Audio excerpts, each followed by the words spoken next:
Culture Bradley. She is 3 years old, and she was born normal, regular pregnancy, just born at 31 weeks, but still big and healthy baby. And until about 7 months old, she had a traumatic fall that caused her to have a TBI, which caused Kulture to experience 2/3 of her brain being damaged.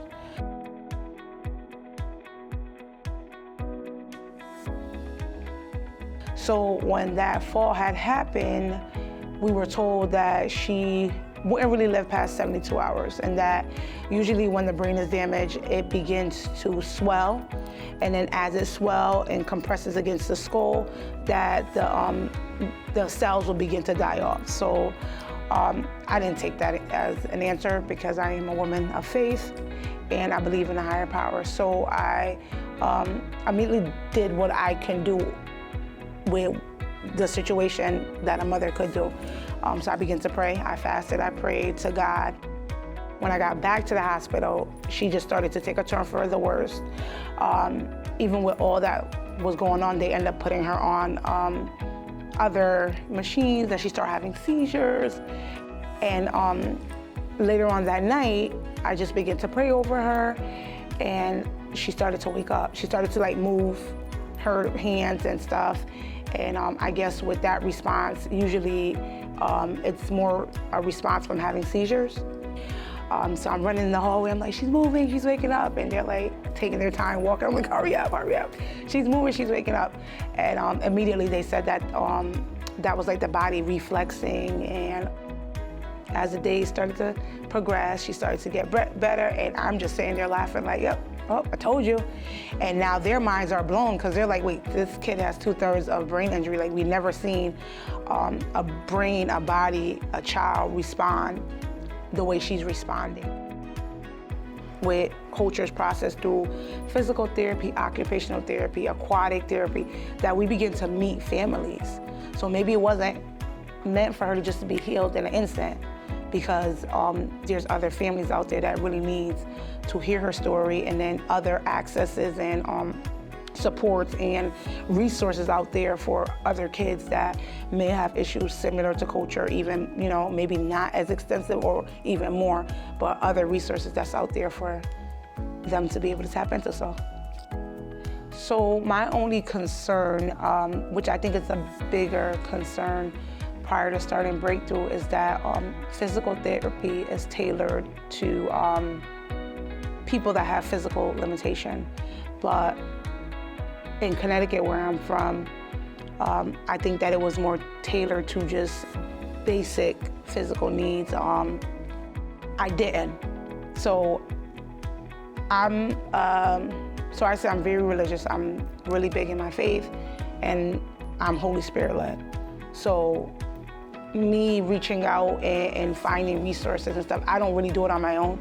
I just hear something and I go with it.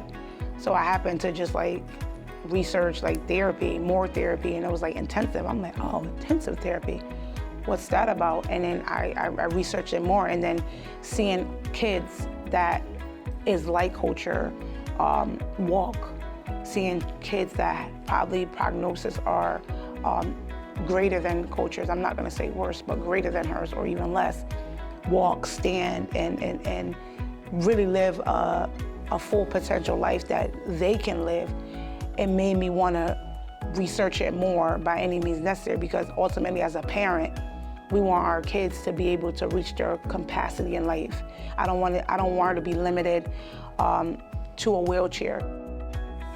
I see that her willingness, she's always had a drive and a willingness, but her endurance has definitely been superseded, because she usually cries, and after crying, her therapist will just say, oh, we're gonna give you a break, but Breakthrough was like, no, because you know, you guys are continuing to push her to her potential, and that's what I love to see, and I see it now in her, even with her attitude.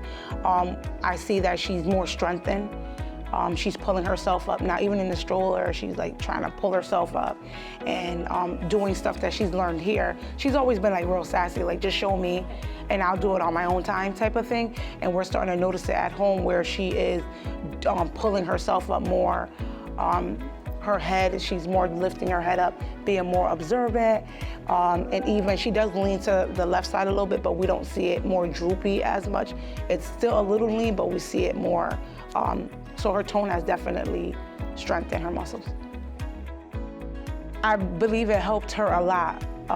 The biggest thing for her is endurance, being that she's done the intensive therapy program for 3 weeks and being able to do her sessions for 3 hours. The first week I was like, oh my God, I feel so bad for her. I feel so bad for her. And here we are, the last day, and she made it through. So I'm her biggest cheerleader. This is my cheerleading outfit. So I'm proud of her, and I'm grateful for the support that she had, because she did it. I don't know if I could have done 3 hours without just saying, you know what, I quit. The people, the staff here are super amazing, super amazing here. Welcoming, the chips, the snacks. I said, oh my God, when I leave here, I cannot eat chips for like the next 3 weeks. Very welcoming, everyone from the other patients that, the other families, I'm not gonna say patients that come here. Everyone is welcoming. You guys are in tune with culture. I love that you guys are person-centered. You tailor cultures, even Jenna and Danielle that worked with her. I'm so grateful for them too, because they know culture. They don't compare her to the next child next to them. This is what culture can tolerate. And I love that and I appreciate it, because Breakthrough is not limiting her from what she can do, but you guys are also making it realistic for the things she can do. I want them to know about Breakthrough. I think that Breakthrough is hidden, and there's people out there, there's kids out there that needs this program. It's not even more of an elective program. It's something that kids need to be able to have access to and be available to get to, and even be able to have the resources to know about Breakthrough, because I believe that early intervention in a child's life, especially intensive therapy, yes, but intensive therapy, if you can get it twice a year, will be great, is needed to basically alter the child's long-term. Actually giving you guys a try. Coming, I was sold at the consultation first time we were here. I was like, no, I don't care if I gotta pick up extra job. I'm applying for grant, I'm doing whatever I have to do just to get it here. I was taken from the time I met you, even talking to Monique on the phone, it was a win situation. So I don't think someone would be on the fence, but if they were on the fence, give you guys a try. That you guys are super amazing, one of a kind. I'm traveling all the way from Connecticut, 4 a.m. in the morning.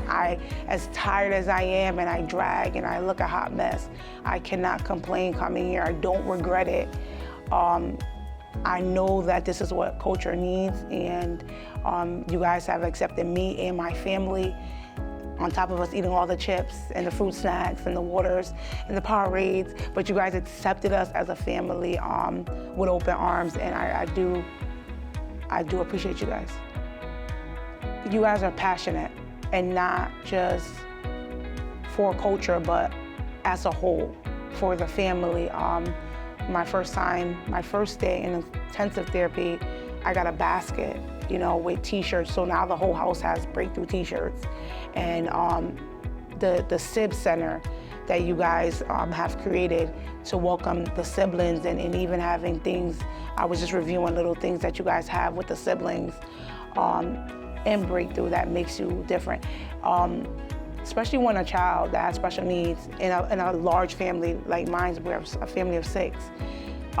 you guys are not just supporting Kultures. How can I help everyone as a whole? Because in all reality is, she has the physical limitation, but when you have a child with special needs, it can affect the family as a whole, especially if a child occurred the injury or the physical limitation from an injury. So being able to welcome us as a family as a whole, it makes you guys different, because you're not only supporting Kulture, you're supporting the whole family.